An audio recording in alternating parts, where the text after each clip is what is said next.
3 दवाइयाँ आपको दी जाएंगी, दी जा रही हैं। ये दवाई हमारे ज़िंदगी से मिसिंग है। हम पूरी तरह नहीं ठीक हो सकते, इसीलिए नहीं ठीक हो सकते। और ये इम्पोर्टेंट बात क्या है, ये मुफ्त में मिलती है, इसे कैद नहीं कर सकते, है ना। तो ये 3 दवाइयाँ जो आपको यहाँ तो लेनी है और घर पे भी लेनी है, और इसको जब लेंगे 2 दिन के अंदर, कल शाम तक आप नतीजा खुद ब खुद देखेंगे। Tomorrow by 7 PM। बीपी है, शुगर है, दर्द है, नींद है, डिप्रेशन है, ब्रेथलेसनेस है, अस्थमा है, जो इनहेलर पे आप में से कुछ लोग, एकदम छूटने लगेगा। दिन में 2 बार इनहेलर लेते हैं तो 1 बार भी ज़रूरत नहीं पड़ेगी। 2 दिन के अंदर 3 दवाइयाँ आपको दी जाएंगी, दी जा रही हैं। उनमें से सबसे पहला और सबसे महत्वपूर्ण दवाई जो सभी को लेना है, घर जाके भी और यहाँ भी, वो है टाइम एज मेडिसिन। दुनिया की सबसे बड़ी दवा। अगर इस दवा को आप ले लेंगे तो अधिकतर दिक्कतें जिसके लिए आप यहाँ पे आए हैं वो बड़ी तेज़ी से ठीक होने लगेगा। यानी कि ये जो दवाई की बात मैं कर रहा हूँ, घर जाने के बाद घर में जितने भी फैमिली मेम्बर हैं उनको भी ये लेने के लिए बोल दीजिए। ये लाइव का लिंक मैं दे दूँगा, आज ही उनको ये लाइव लिंक दे दीजिए ताकि आज से शुरू कर दे। जब तक आप घर पहुँचें उनमें भी कुछ फ़र्क दिखे, जो भी आपके घर वाले हैं, फ्रेंड्स हैं, उनको time as medicine. Time as medicine का मतलब बड़ा सिंपल है, डोंट ईट आफ्टर सनसेट। सूर्यास्त होने के बाद कुछ भी ना खाएं। डिनर उससे पहले ख़त्म करने की कोशिश कर लें। पानी कभी भी कितना भी पी सकते हैं, कोई रोक टोक नहीं है, लेकिन पानी के अलावा जो भी कुछ आप खा रहे हैं, खाना चाहते हैं, सनसेट से पहले ही करें। तो इसे कहते हैं circadian rhythm of the body. ये आपको समझना ही होगा क्योंकि इसके बिना काम चलने वाला है नहीं। समझने के लिए इसको समझिए। आप देखिए घड़ी, इसमें गियर लगे हुए हैं, है ना, कई सारे गियर हैं। नॉर्मली गियर पीछे होता है, हमने उसको आगे कर दिया। हार्ट है, इंटेस्टाइन है, लिवर है, स्टमक है, ब्रेन है, पेनक्रियाज है, किडनी है, आपस में एक दूसरे के तालमेल से चल रहे हैं। इनमें से अगर किसी एक को मैं छेड़ता हूँ, क्या बाकियों पे फर्क पड़ेगा? पड़ेगा ना, सभी पे पड़ेगा, because they are connected with each other. हमारे बॉडी में इस तरह के सारे ऑर्गन एक दूसरे से कनेक्टेड हैं। एक भी अगर अपनी जगह से हिल गया तो बाकी सब में फ़र्क पड़ेगा। इमेजिन कीजिए कि यहाँ पे एक ऑर्केस्ट्रा पार्टी है, गिटार वाला है, तबला वाला है, पियानो वाला है, बांसुरी वाला है, सब लोग बजा रहे हैं। आपको जो सुनाई दे रहा है उसे हम बोलेंगे म्यूज़िक। लेकिन इसमें से जो तबला वाला है उसको कोई छेड़ देता है, डिस्टर्ब कर देता है, बाकी लोग बजा रहे हैं, डिस्टर्ब करने के बाद भी तबला बजा रहा है, लेकिन अब उनका कोऑर्डिनेशन कम हो गया, ख़त्म हो गया, हार्मनी कम हो गई, ख़त्म हो गई। अब जो सुनाई देगा आपको उसे हम बोलेंगे नॉइज़। म्यूज़िक नहीं रह गया। दोनों केस में दोनों सब लोग बजा रहे हैं, एक में सब में हार्मनी है, ताना बाना है, कोऑर्डिनेशन है, दूसरे में वो ख़त्म हो गया। तो ठीक इसी प्रकार जब सारे ऑर्गन आपस में एक हार्मनी में रहते हैं तो हमारी ज़िंदगी म्यूज़िक बन जाती है। जब वो हार्मनी ब्रेक हो जाता है तो हमारी ज़िंदगी डिजीज़ बन जाती है। तो आपको सिर्फ इतना करना है कि हमारे बॉडी का आपस का जो बॉडी क्लॉक है, सर्केडियन रिदम है, वो बिगड़ना नहीं चाहिए। बिगड़ा है तो ठीक कर देना चाहिए। तो ठीक कैसे करेंगे? उसका सबसे पहला नियम है डोंट ईट आफ्टर सनसेट। सूर्यास्त हो गया, अब कुछ खाएंगे नहीं। आपके दिमाग में सवाल आएगा, मेरा ऑफिस छूटता है 7 बजे, मैं आता हूँ 8 बजे, 9 बजे मैं खाने बैठता हूँ, तो मैं क्या करूँ? इस तरह के सवाल को भी लिख लीजिए, क्योंकि ये एक नेचुरल क्वेश्चन है। यहाँ तो कर ही सकते हैं ना, 3 दिन तो कर ही सकते हैं, घर जाके नहीं कर पाएंगे ना, तो उसका सलूशन मैं बताऊँगा। और ऐसा नहीं कि सब लोग नहीं कर पाएंगे, कुछ लोग हैं जो नहीं कर पाएंगे। जो लोग जो चीज़ नहीं कर पाएंगे उसका ऑल्टरनेट क्या है वो मैं बाद में बात करूँगा, लेकिन जो चीज़ करनी है और जो यहाँ कराएंगे पहले मैं उसका बात कर लेता हूँ। तो ये समझना होगा कि जितने सारे प्राणी हैं, पक्षी है, बंदर है, एक बंदर को अगर केला देंगे रात के 10 बजे, वो अगले दिन खाएगा। चिड़िया है, वो एक पर्टिकुलर टाइम पे खाती है, रात भर नहीं खाएगी। चूहा है, आपने कभी नोटिस किया, आधी रात को किचन में जाएंगे तो चूहे की कुतरने की आवाज़ आती है, जो दिन में नहीं आएगी। चूहे को भगवान ने इस प्रकार बनाया है कि वो रात को एक्टिव होता है, दिन में नहीं खाएगा वो, रात को, नॉक्टर्नल एनिमल। तो ये देखा गया है कि हर एनिमल का एक टाइम ऑफ ईटिंग होता है। उस टाइम ऑफ ईटिंग को अगर हम बदल दें तो इंसान या एनिमल बीमार पड़ सकता है। तो इसको समझने के लिए कई सारे एक्सपेरिमेंट्स हुए। उनमें से एक एक्सपेरिमेंट, चूहे को इकट्ठा कर लिया, 100 चूहों को, 50 चूहों को एक पिंजरे में रख दिया, 50 चूहों को एक और पिंजरे में। तो पहले पिंजरे में चूहों को खाना तब दिया गया जब रात हो गई, क्योंकि वही उनका नेचुरल टाइम ऑफ ईटिंग है। दूसरे चूहों को खाना तब दिया गया जब सूरज उग गया सुबह, और रात होने से पहले अगर खाना रह गया तो हटा लिया गया। जब ये देखा गया कि दोनों चूहों की खाने की टाइमिंग को बदल दिया गया, तो जिन चूहों को सुबह खाना दिया जाता रहा, 1 महीने के अंदर उनको डायबिटीज़ हो गया, बीपी हो गया, मोटे हो गए, कुछ चूहे मर भी गए। जो चूहे बच गए उनकी टाइम ऑफ ईटिंग को दोबारा से वही वाला कर दिया जो कुदरती था। कुदरती कौन सा टाइम है? रात वाला। फिर उनको हैरानी हुई कि 1 महीना लगा चूहों को बीमार पड़ने में, मरने में, और ठीक होने में उनको 1-2 दिन, 3 दिन, 4 दिन लगे, हद से हद हफ्ता लगा। तो बड़ी स्पीड से आपका बॉडी ठीक होने लगता है जब आप सिर्फ इतना करते हो कि टाइम ऑफ ईटिंग को रिस्ट्रिक्ट कर देते हैं। Don't eat after sunset. यहाँ भी आज शाम को आप 6 बजे खाने जाएंगे, 7 बजे मेरे लेक्चर है, 7 बजे तक खा के यहाँ पे आके बैठ भी जाएंगे।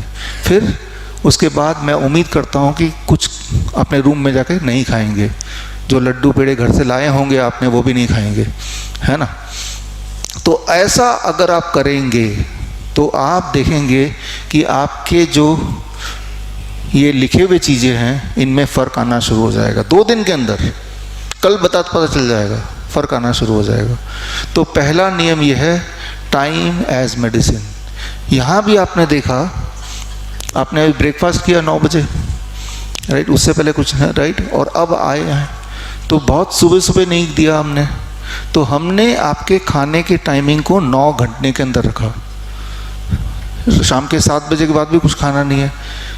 सूरज ढलने के बाद जो भी कुछ आप खाते हैं, चाहे कितना भी अच्छा खाना क्यों ना हो, कितना ही पौष्टिक खाना क्यों ना हो, उसका अधिकतर हिस्सा बॉडी में यूटिलाइज ना होके, मेटाबोलाइज ना होके जम जाता है। वही ट्यूमर है, वही सिस्ट है, वही ब्लॉकेज है, वही स्टोन है, वही बीमारी है। तो अगर आप चाहते हैं कि आपके बॉडी के अंदर जो ट्यूमर है उसे खूब सारा खाना मिल जाए, वो बड़ा हो जाए, तो रात के 10 बजे खाइए या फिर 11-1 बजे खा लीजिए। तो जो खाना आप रात के 10 बजे खा रहे हैं वो ट्यूमर के लिए खा रहे हैं, जो खाना दिन में खा रहे हैं वो शरीर के लिए खा रहे हैं। इसके साइंस को हम अलग से डिस्कस करेंगे, लेकिन पहला चीज़ ये है, time as medicine. Don't eat after sunset. ये हर एक को करना ही है, और ये जो नहीं करेगा वो ठीक रह ही नहीं सकता, ठीक रह ही नहीं सकता। अगर कोई भी इंसान ठीक है पूरे दुनिया में जो बोलता है कि मैं हेल्दी हूँ, कोई तकलीफ नहीं है, उससे पूछिए आपका आखिरी भोजन कितने बजे आप करते हैं, पूछिए, वो बताएगा सनसेट के आसपास वो कर लेता है। सर्वे करके देख लीजिए। तो जब तक ये नियम को नहीं लगाएंगे तब तक आप ठीक हो ही नहीं सकते। कई लोग बोलेंगे जो नाइट ड्यूटी के लोग हैं, जैसे सोल्जर्स, जैसे सिक्योरिटी गार्ड्स, जैसे नर्स, इमरजेंसी डॉक्टर्स, पायलट, जो तो रात को ही तो वो काम करते, दिन में सोते हैं। पूरे दुनिया में ये देखा गया है कि जिनकी ड्यूटी रात की होती है उनमें मृत्यु दर ज़्यादा होती है, उनमें कैंसर ज़्यादा होता है, उनमें हार्ट डिजीज़ ज़्यादा होता है, वो जल्दी बीमार पड़ते हैं, इम्यूनिटी कम होता है। तो क्या करना होगा उनको, इस बारे में आगे बात करेंगे, लेकिन यहाँ पे इस 3 दिन में तो आप ये कर ही सकते हैं, है ना। तो ये है पहला, टाइम एज मेडिसिन। लेकिन आपकी बीमारियाँ मामूली नहीं हैं, 3-4 बीमारियाँ एक साथ हैं। ट्यूमर भी है, घाव भी है, ब्लड शुगर बढ़ा हुआ है, सांसें भी अटक रही हैं, चलने में दिक्कत है, तो सिर्फ एक दवाई से काम नहीं चलेगा, दूसरी दवाई आपको लेनी पड़ेगी। इसका नाम है DIP diet, food as medicine. आप में से कितने लोग यहाँ आने से पहले DIP डाइट ऑलरेडी जानते थे? Many of you, thank you. DIP diet already जानते थे, इसका मतलब ये है किसी ने बताया होगा या आपने यूज़ किया होगा। 15 साल पहले मैंने ये बनाया था और उसके बाद लाखों लोग DIP डाइट पे हैं। और शुरू में हमने ये जब बनाया था तो हमें लगा कि डायबिटीज़ में 2-3 दिन में ब्लड शुगर नॉर्मल कर देता है, लेकिन बाद में हमें पता चला हर बीमारी में DIP डाइट भरपूर उपयोगी साबित हुआ है। और ये मेरी किताब 15 साल पहले लिखी थी और ये DIP डाइट पे हेल्थ मिनिस्ट्री ने, आयुष ने ट्रायल किया भारत में। DIP डाइट पे नेपाल सरकार ने ट्रायल किया, डायबिटीज़ पे, BP पे, मोटापे पे। DIP डाइट पे लिंकन यूनिवर्सिटी ने ट्रायल किया, क्रॉनिक किडनी डिजीज़ के पेशेंट को 25 दिन तक रखा गया DIP डाइट पे, उनकी किडनी फंक्शनिंग बढ़ गई। तो DIP डाइट जब लोग लेने लगे, हमने देखा कि हर तरह की बीमारियों में उनको आराम मिलने लगा। तो दूसरी दवाई हो गई DIP डाइट। तो DIP डाइट कैसे लेना है? सुबह सुबह 12 बजे तक आपको फलों पे रहना है। अभी फल खा के आए ना, फ्रूट ब्रेकफास्ट यही किया। 3 से 4 तरह के फल अपनी पसंद के। कितना खाना है? अपने वेट अनुसार, आपका बॉडी वेट इंटू 10। मेरा वेट है 70 kg, इंटू 10 700 ग्राम। कम से कम 700 ग्राम खाने की कोशिश मुझे करनी है, मिनिमम, राइट? ज़्यादा भी खा सकते हैं। और अगर आप डायबिटीज़ के पेशेंट हैं, आप में से 40% लोग डायबिटीज़ की दवाई ले रहे हैं यहीं पे।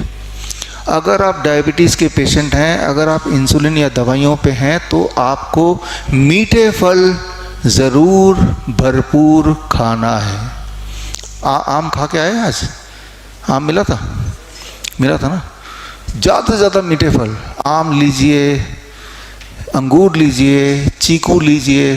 जितने ज़्यादा मीठे फल सुबह सुबह खा लेंगे, उतनी जल्दी आपका डायबिटीज़ गायब हो जाएगा। तो भरपूर खाइए। आपको लग रहा होगा मन ही मन, अरे 15 साल से मैंने आम नहीं खाया क्योंकि मेरा शुगर बढ़ जाता है। शुगर, क्योंकि आपने आम नहीं खाया इसीलिए शुगर बढ़ जाता है, उल्टा है। आप यहाँ पे देखेंगे कि भरपूर फल खाया, ऊपर से आम खाया, उसके बावजूद भी आपका शुगर लेवल डाउन होगा। उसके बावजूद नहीं, उसकी वजह से शुगर डाउन होगा। Try to understand that. जिन चीज़ों से आप ठीक हो सकते हैं, आपके डॉक्टर ने उन्हीं चीज़ों को आपको खाना खाने से मना किया है, लिहाजा आप कभी ठीक हो ही नहीं पाए। कल शाम को 7 बजे हम देखेंगे कि आप इस तरह का नाश्ता आज किया, कल भी करेंगे, क्या आपकी दवाई रहती है या चली जाती है? ब्लड शुगर बढ़ता है या घटता है? इंसुलिन कम होता है या नहीं कम होता है? तो भरपूर आपको पेट भर के, जितने में पेट भर जाए, मन भर जाए, आपको फल खाना है 12 बजे तक। कुछ और नहीं खाना है, नथिंग एल्स। रोटी, सब्जी, ब्रेड, टोस्ट कुछ भी नहीं खाना है। भूखे नहीं रहना है, खाना है लेकिन फल खाना है पेट भर के। बीमारी चाहे कोई भी क्यों ना हो, क्रॉनिक किडनी डिजीज़ है, डायबिटीज़ है, BP है, हार्ट है, ये सारी बीमारियों के नाम तो डॉक्टर ने दिया आपको। आपके लिए तो वो चार्ट है जो मैंने बताया आपको। तो ये 12 बजे तक यही करना है सभी को। लंच और डिनर में 2 प्लेट लेना है, प्लेट 1 एंड प्लेट 2। 2 प्लेट लेके खाना है, प्लेट 2 और प्लेट 1। ये जो प्लेट है इसमें वही सारा कुछ खाना है जो अभी तक खाते आए हैं। रोटी, सब्जी, दाल, चावल, इडली, डोसा, उल्टा सीधा सब कुछ इसमें रख देना है जो खाते आए हैं। यानी कि जो भी कुछ आप खाते आए हैं उनको मैं रिस्ट्रिक्ट नहीं कर रहा हूँ, लेकिन मैं साथ में ऐड कर रहा हूँ प्लेट 1। वो खाने से पहले आपको सलाद खाना है। 3 से 4 तरह के वेजिटेबल्स आपको लेने हैं जो कच्चा आप खा सकते हैं। टमाटर, खीरा, मूली, गाजर, ककड़ी, मटर, सलाद पत्ता, लाल, पीली, हरी शिमला मिर्च, प्याज वगैरह। या तो स्टीम करके, स्टीम या कच्चा। पहले ये खाएंगे कितना, बॉडी वेट इंटू 5। मेरा बॉडी वेट 70 kg इंटू 5, 350 ग्राम, नहीं तो 300 ग्राम, नहीं तो 250 ग्राम तो खा ही लीजिए। जब आप इतना खाएंगे तो इंटरेस्टिंग बात यह है कि आपकी भूख बढ़ जाएगी उल्टा। और जो अभी आप 4 रोटी खाते हैं लंच में, तो आज भी 4 रोटी वाली भूख रहेगी। तो आपकी खाने की क्वांटिटी मैंने कम नहीं की, बल्कि उल्टा बढ़ा दिया। आज जब इस लेक्चर के बाद लंच के लिए बैठेंगे तो इसी तरह आपको खाना है।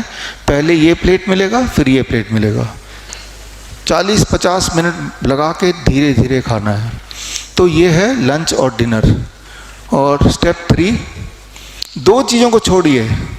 जो भी चीज़ फैक्ट्री से निकल के आती है, फैक्ट्री से, फैक्ट्री मतलब बिस्किट, ब्रेड, नमकीन छोड़िए, रिफाइंड फूड। जो भी चीज़ जानवरों से निकल के आती है, जैसे दूध, दही, लस्सी, मक्खन, घी, पनीर, छाछ या फिर मीट, मछली, अंडा, छोड़िए। मैं ये नहीं बोल रहा हूँ कि दूध कोई जहर है, लेकिन मैं ये बोल रहा हूँ कि दूध लेते रहेंगे तो आप ठीक नहीं हो सकते। ब्लड शुगर ठीक नहीं होगा, बीपी ठीक नहीं होगा, होगा ही नहीं। इसलिए ये छोड़ना ही पड़ेगा। याद रखिए, इंसान ही एक ऐसा जानवर है जो जीवन भर दूध पीता है। इंसान ही एक ऐसा जानवर है जो दूसरे जानवर का दूध पीता है। शेर गाय को खा जाएगा, लेकिन गाय को पकड़ कर उसका दूध नहीं पिएगा। आपका पालतू कुत्ता तो दूध पी लेगा, क्योंकि वो तो मालिक जो देगा वो करना ही पड़ेगा उसको, वो तो कैद में है। जो वाइल्ड में एनिमल्स होते हैं वो दूध किसी और जानवर का नहीं पीते कभी। नेचर के नियम को अगर आप ब्रेक करेंगे तो नेचर आपको सजा ज़रूर देगी, बीमारी के रूप में। आप ये बोलेंगे कि हमारे तो पूर्वज भी दूध पीते थे, हमारे दादा भी दूध पीते थे, हम भी दूध पीते थे, लेकिन आप ये भी तो देखिए ना कि आप ठीक भी तो नहीं हो रहे ना। अब 3 दिन के लिए छोड़ के देखिए, अगर भरपूर बचपन से लेकर अभी तक दूध पिया है तो 3-4 दिन, 7 दिन, 10 दिन दूध नहीं भी पिएंगे तो हड्डियां गल तो नहीं जाएंगी, कैल्शियम एकदम गायब तो नहीं हो जाएगा। इसके बारे में बात करेंगे, फिलहाल ये छोड़ना है। दिन भर में कभी भी अगर आपको कुछ मन करे तो ड्राई फ्रूट्स मुट्ठी भर खा सकते हैं, स्प्राउट्स मुट्ठी भर खा सकते हैं। दिन भर में फल 12 बजे के बाद भी 6 बजे से पहले पहले खा सकते हैं। धूप में बैठिए 40 मिनट, 40 मिनट नहीं बैठना तो 20 मिनट बैठिए, बैठिए ज़रूर, सुबह, दोपहर, शाम, जब मर्जी बैठिए ज़रूर। तो ये है मेडिसिन नंबर 2, DIP डाइट। जब ये दोनों चीज़ें साथ साथ करेंगे, time as medicine, food as medicine, तो आपके ठीक होने की रफ्तार काफ़ी तेज़ी से बढ़ जाएगा। जैसे हमने देखा है, आप में से कई लोगों ने यहाँ पे लिखा है आपको कॉन्स्टिपेशन है, पेट की बीमारियाँ हैं। आप देखेंगे तीसरे दिन तक इन्हीं में से, आप ही में से बहुत लोगों को एकदम ठीक हो जाएगा, जस्ट बाई एडिंग दिस। लेकिन आपको और तेज़ी से ठीक करना है। आप में से कई लोगों की परेशानी क्या है कि आपके बॉडी के अलग अलग जगह पे पेन है, दर्द है। दर्द को कैसे गायब करें? सिर में दर्द है, किसी के घुटने में दर्द है, किसी के पूरे बॉडी में दर्द है। दर्द को गायब करने के लिए, हर तरह के इन्फ्लेमेशन को गायब करने के लिए आपको एक तीसरी दवाई लेनी पड़ेगी, उसका नाम है 0 वोल्ट एज मेडिसिन। एक बात याद रखिए कि आपकी शरीर की इम्यूनिटी तो पता है हमें, सबसे ज़्यादा रहती है जब आपके बॉडी का वोल्टेज 0 रहता है, 0 वोल्टेज, राइट। इस वक्त आपकी मेरा वोल्टेज 0 नहीं है, आपका 0 है। जिन लोगों ने चप्पल उतार के आपके पैर एक चटाई के ऊपर रखे हुए हैं, चटाई में ध्यान से देखेंगे तो तार लगे हुए हैं, तार लगे हैं ना, वो तार अगर ध्यान से देखेंगे बाहर जाके ग्राउंडिंग हो रहे हैं, अर्थ से जुड़े हुए हैं। तो आप इस वक्त रूम में बैठे हुए भी जमीन से जुड़े हुए हैं, इसे अर्थिंग कहते हैं। मेरे आने से पहले 0 वोल्ट मीटर करके दिखाया था आपको, देखा था ना। तो जब भी आप जमीन में टच करते हैं अपने पैर को, हाथ को, शरीर को, 10 सेकंड के अंदर आपकी बॉडी की वोल्टेज 0 हो जाती है। और जब बॉडी की वोल्टेज 0 हो जाती है तो आपकी इम्यूनिटी तेजी से बढ़ती है उसी वक्त। और तब अगर आप ज़मीन से जुड़े रहते हैं लगभग 1 घंटा जमीन में जुड़ने का मतलब है 1 पेन किलर। आपको दर्द है, पेन किलर लेना है, जमीन से जुड़ जाइए। एक कुर्सी लीजिए बाहर, ऐसा एक प्लास्टिक का कुर्सी, और लेके जूते चप्पल उतार के जहाँ घास और मिट्टी हो बैठ जाइए नंगे पैर 1 घंटा।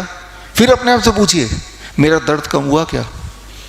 और मैं जानता हूँ कि आपका दर्द कम होगा। क्यों? क्योंकि धरती से लिटरली इलेक्ट्रॉन बॉडी में आते हैं और जहाँ जहाँ इन्फ्लेमेशन है, घाव है अंदर, उसको भरते हैं, जिससे दर्द का एहसास और दर्द का कारण कम होने लगता है।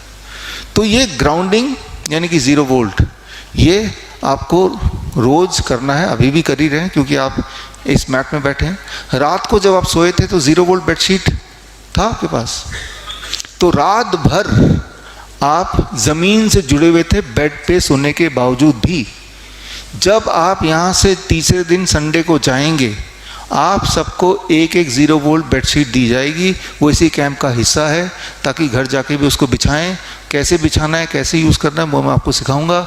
और अगर हम धरती से रोज़ इतना समय जुड़ लेते हैं तो उससे हमारे बॉडी के अंदर के इन्फ्लेमेशंस कम होने लगते हैं, पेन कम होने लगता है, इम्यूनिटी बढ़ने लगती है, घाव कम होने लगते हैं, हीलिंग ज़्यादा होने लगती है। ये सारे इमीडिएट बेनिफिट्स हैं, इमीडिएट बेनिफिट्स। डिप्रेशन है तो वो कम होगा। इन 3 दिन में कभी भी अगर आपको डिप्रेशन में चले जाते हैं, कुछ मरीज हैं यहाँ पे एंजाइटी में अगर होते हैं या एंगर में होते हैं, एक्सपेरिमेंट करने के लिए उसी वक्त बाहर निकलिए, जहाँ ज़मीन मिले वहाँ जाके बैठ जाइए, कुर्सी मिले या नीचे जूते उतार के। 1 घंटे में, 40 मिनट से 1 घंटे में आपके दिमाग में ठंडक पहुँच जाएगी। करके देख लीजिए एक बार, एक ही बार करना है, पता चल जाएगा, राइट। अगर मैं आपसे पूछता हूँ कि आखिरी बार कब ज़मीन से जुड़े थे आप लास्ट टाइम, आपको याद नहीं होगा। इंसान ही एक ऐसा जानवर है जो ज़मीन से अलग है। बाकी सारे जानवर, कोई जूता पहनता नहीं है, कोई घरों में रहता नहीं है, सब ज़मीन से जुड़े हुए हैं। आपने कभी गौर किया दिल्ली में जो लोग रहते हैं, मैं भी फरीदाबाद में रहता हूँ, कितनी गर्मी है अभी। अगर हम सोचें इस टाइम पे बाहर निकल जाए, नहीं निकल सकते, धूप में हालत ख़राब हो जाएगी। सर्दियों में ऐसी सर्दी पड़ती है, बाहर नहीं निकल सकते हम, घर में AC चला के, और तब भी हम बीमार पड़ रहे हैं। कभी सोचा आपने भिखारी के बच्चे जिनके पास चप्पल तक नहीं है, कपड़े तक नहीं है, खाना तक नहीं है, धूप में छत तक नहीं है, सड़क में पड़े रहते हैं, वो तो इतना बीमार नहीं पड़ते। उनका तो इंसुलिन डिपेंडेंसी नहीं होती, उनका तो किडनी फेल नहीं होता, उनकी तो हार्ट फेल नहीं होते, सालों साल जिंदा रहते हैं। छोटा मोटा कोई बीमारी हो गई तो हो गई, हाइजीनिक भी नहीं होते। उनके पास एक चीज़ है जो आपके पास नहीं है। उनकी परिस्थिति इस प्रकार है कि वो जमीन से हमेशा जुड़े रहते हैं, नंगे पैर घास में, मिट्टी में खेलना उनकी मजबूरी है, जिसकी वजह से वो इम्यूनिटी उनकी पीक में रहती है, वो बहुत ज़्यादा बीमार नहीं पड़ सकते। चाहे फिर वेदर कंडीशन कितना भी ख़राब है, वो झेल सकते हैं, हम नहीं झेल सकते। आप एक एक्सपेरिमेंट करके देखिए कि रोज़ धरती से जुड़ना है, करीब 45 मिनट्स टू 1 आवर नंगे पैर घास में चलना है। आप देखेंगे कुछ दिनों के अंदर ये AC की आवश्यकता नहीं पड़ेगी, गर्मी बहुत ज़्यादा गर्मी नहीं लगेगी, और सर्दी बहुत ज़्यादा सर्दी नहीं लगेगी, बहुत सारे कपड़े पहनने की आवश्यकता नहीं पड़ेगी, या AC की ज़रूरत नहीं पड़ेगी गर्मी के मौसम में। इतना पावरफुल है धरती से जुड़े रहना। एक पक्षी जब पेड़ पे बैठती है तो पेड़ के माध्यम से धरती पे जुड़ी होती है।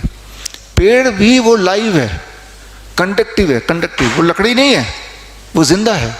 लकड़ी तो तब बनती है जब हम काट देते हैं, तो पेड़ के माध्यम से वो 0 वोल्ट में है। ये दवाई हमारे जिंदगी से मिसिंग है, हम पूरी तरह नहीं ठीक हो सकते, इसीलिए नहीं ठीक हो सकते।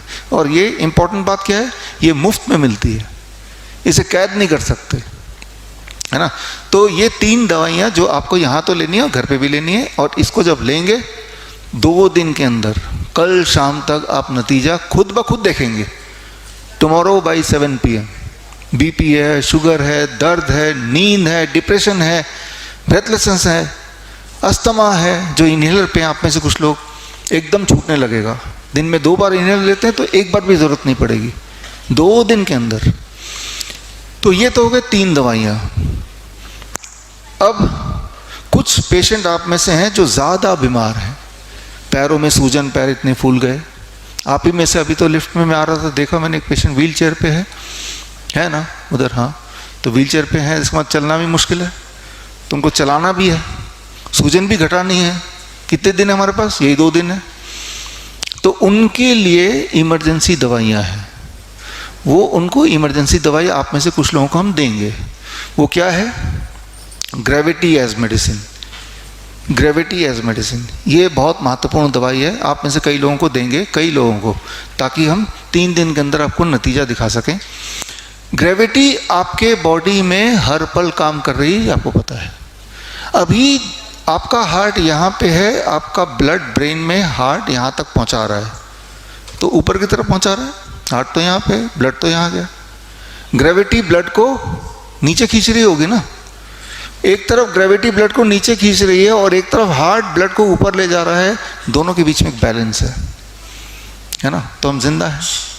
लेकिन अगर आप ऐसे खड़े हो जाएं बिना हिले 20 मिनट, हिलना नहीं है, ऐसे ही खड़ा रहना है, सावधान। तो जब हम हिलते नहीं हैं तो ग्रेविटी जीतने लगती है, हार्ट हारने लगता है, तो ब्लड सिर से नीचे की तरफ जाएगा। जब ब्लड सिर में कम रहेगा तो क्या होगा? तब हम बेहोश होने लगेंगे।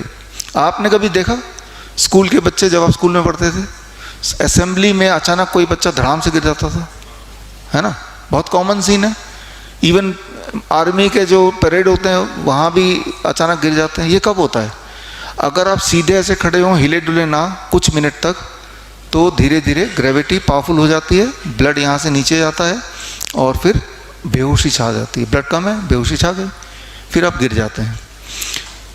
गिरने के बाद उस बच्चे को, उस इंसान को उठा के ले जाते हैं, कोई पानी डाल रहा है, कोई हवा कर रहा है, कोई मंत्र पढ़ रहा है, कोई डॉक्टर को बुला रहा है, कोई एम्बुलेंस बुला रहा है, कोई स्टेथोस्कोप से चेक कर रहा है हार्ट चल रहा है कि नहीं। यही होता है ना।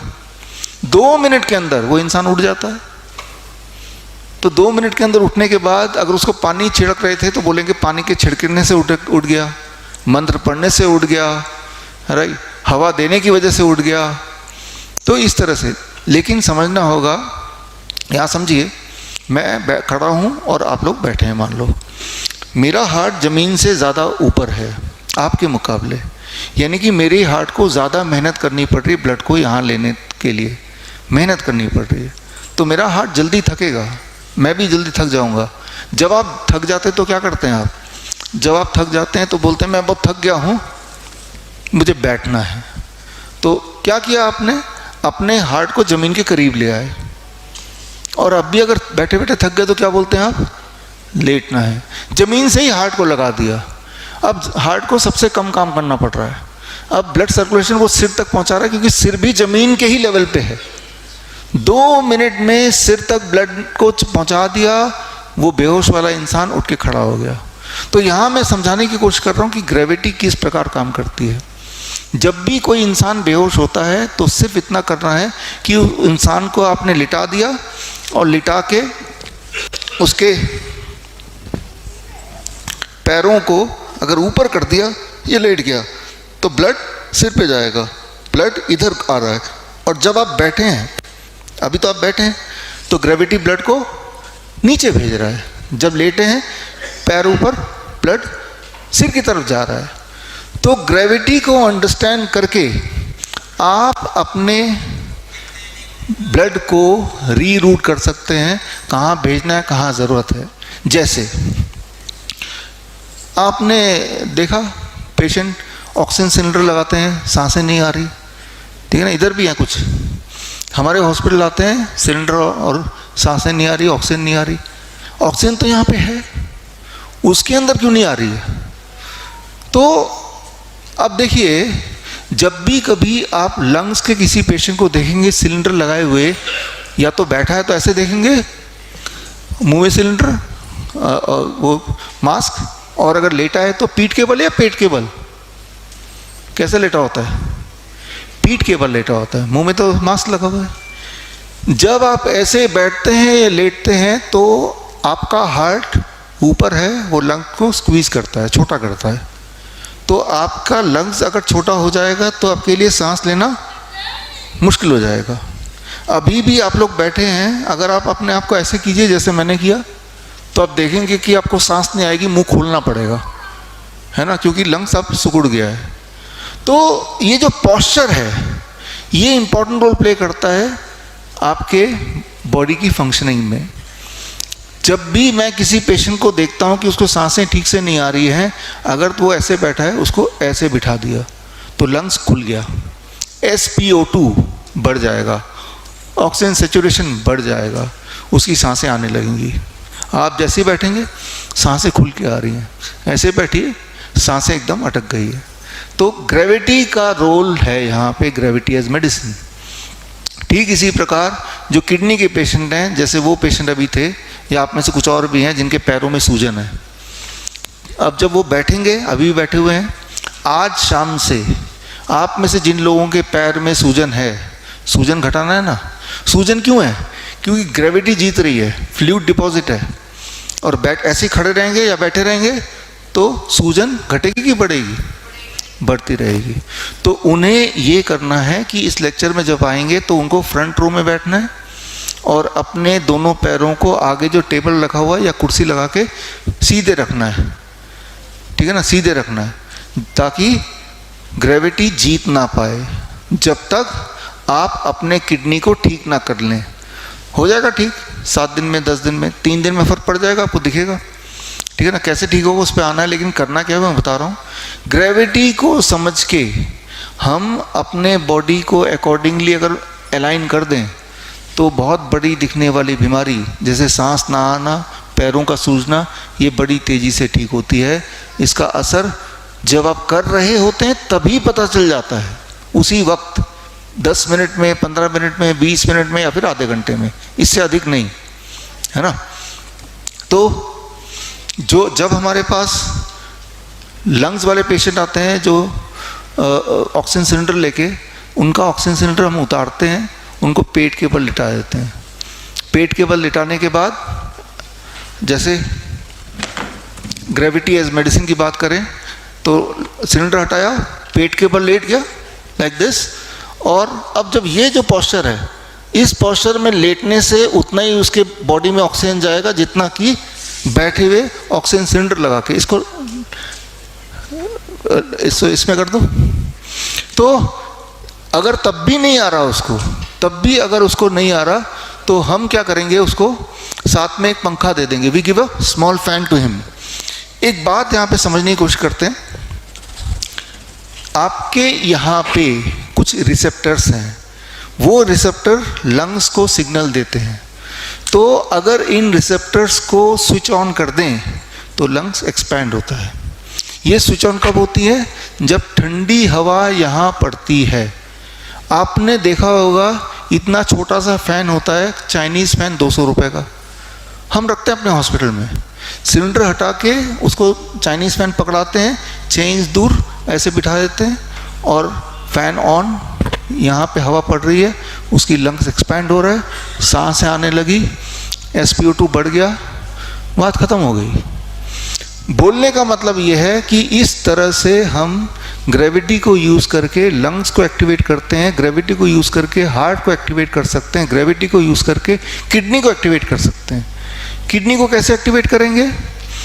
किडनी को एक्टिवेट करने के लिए, जैसे वो पेशेंट है अभी जिनके पैरों में सूजन है, अगर मुझे अभी ठीक करना है सूजन, तो मैं क्या करूँगा, उनको बिठा दिया, लिटा दिया, जो मैंने अभी बताया, अब पैर ऐसे और वो लेट गए। अब जो फ्लूइड है, जो ब्लड है, वो यहाँ किडनी पे आएगा। जब किडनी पे ब्लड आएगा तो किडनी ज़्यादा फंक्शन करेगी, और किडनी फंक्शन करेगी तो जो फ्लूइड डिपॉजिट है वो पेशाब के रास्ते वो निकलने लगेगा। तो ये आपको समझना पड़ेगा कि इसे हम कहते हैं हेड डाउन टिल्ट। ये तो चेयर पे नहीं आ करके उनका बेड, मान लीजिए ये उनका बेड है, बेड में इस तरफ सिर है, इस तरफ उनका पैर है। किडनी वाले की बात कर रहा हूँ, किडनी मतलब जिनके पैरों में सूजन है। जिस तरफ पैर हैं उस तरफ यहाँ 3-3 ईंटें रख दिया तो ये ऊंचा हो गया, पैर ऊपर सिर नीचे। ऐसे पेशेंट को हम 2 घंटे लिटा के रखते हैं। तो 2 घंटे, अभी तो जब मैं खड़ा हूँ तो ब्लड ग्रेविटी नीचे खींच रहा है, तब ब्लड ग्रेविटी सिर की तरफ ले जाएगा, किडनी से होते हुए। जब ये पेशेंट ऐसा करते हैं 15 दिन तक, तो उनकी सूजन की समस्या खत्म हो जाती है, फिर करना वो बंद कर देते हैं, यानी कि किडनी ठीक हो गई। तो ये जो मैं आपको बता रहा हूँ इसे कहते हैं हेड डाउन टिल्ट। ये जो मैं आपको बता रहा हूँ इसे कहते हैं gravity as medicine. Try to understand this. तो आप में से कुछ लोगों को ये थेरेपी कराएंगे बेस्ड ऑन कि आपकी रिक्वायरमेंट क्या है। अब कुछ और इमरजेंसी पेशेंट्स हैं जिनको हम एक और मेडिसिन देते हैं इमरजेंसी में, that is called heat as medicine. Heat as medicine क्या है? याद रखिए, जहाँ कहीं भी आप चाहते हैं कि जल्दी हीलिंग हो जाए, दर्द कम हो जाए, वहाँ हीट पहुँचा देंगे तो हीट इम्यूनिटी को अपनी तरफ अट्रैक्ट करता है। जैसे घुटने का दर्द है, दर्द यहाँ पे है, इसे ठीक करना है तो हीट यहाँ चाहिए, घुटने पे चाहिए। तो हम पंचकर्मा थेरेपी से, हीट थेरेपी से इम्यूनिटी को यहाँ इकट्ठा करने की कोशिश करते हैं। इम्यूनिटी ठीक करता है आपको, दवाई ठीक नहीं करेगी, वो तो सिर्फ इम्यूनिटी को यहाँ बुलाएगी, ठीक आपकी बॉडी करती है। इसको समझते हैं हम हीट एज मेडिसिन। आप में से कुछ लोगों ने हॉट वाटर इमर्शन में बैठे कल, हॉट वाटर इमर्शन टब 1 2 3 4 5 6 7। तो कुछ आप में से पेशेंट्स हैं जिनको इतने बड़े टब में गर्म पानी में गर्मी के मौसम में 30 मिनट के लिए बिठा दिया। आपके बॉडी इतना पानी के अंदर, इतना बॉडी पानी के बाहर। हीट एज मेडिसिन यानी कि इतना पानी के जो अंदर है इसमें आपका एटमॉस्फेरिक प्रेशर ज़्यादा होगा, ये पानी के बाहर एटमॉस्फेरिक प्रेशर कम है। जब पानी के अंदर आप बैठते हैं और पानी का टेम्परेचर 40 डिग्री का होता है तो आपका स्किन बन जाता है थर्ड किडनी। जो भी चीज़ें आपके बॉडी में हैं जो बॉडी को नहीं चाहिए, पोटेशियम हो सकता है, क्रेटिनिन हो सकता है, कोलेस्ट्रॉल हो सकता है या एक्स्ट्रा शुगर हो सकता है, जो भी चीज़ बॉडी को तकलीफ़ कर रही है स्किन के रास्ते बाहर निकलने लगता है। और आपको कैसे पता चलेगा आप ठीक हो रहे हैं? आपकी बीपी कम होगी, आपका यूरिन आउटपुट बढ़ जाएगा, आपकी खुजली कम होने लगेगी, आपकी स्वेलिंग कम होने लगेगी, आपका दर्द कम होने लगेगा। तो अगर भयंकर दर्द है तो भी हम यही करते हैं, भयंकर सूजन है तो भी हम यही करते हैं, यूरिन आउटपुट कम या नील है तो भी हम यही करते हैं। तो इसे कहते हैं हीट एज मेडिसिन। क्या आप में से कुछ लोग ऐसे भी हैं जिनको हमने कल एक बाल्टी के अंदर दोनों पैर रख के बिठा दिया? ऐसे हैं, ऐसे 1 2 3 4, ऐसे भी कुछ पेशेंट हैं।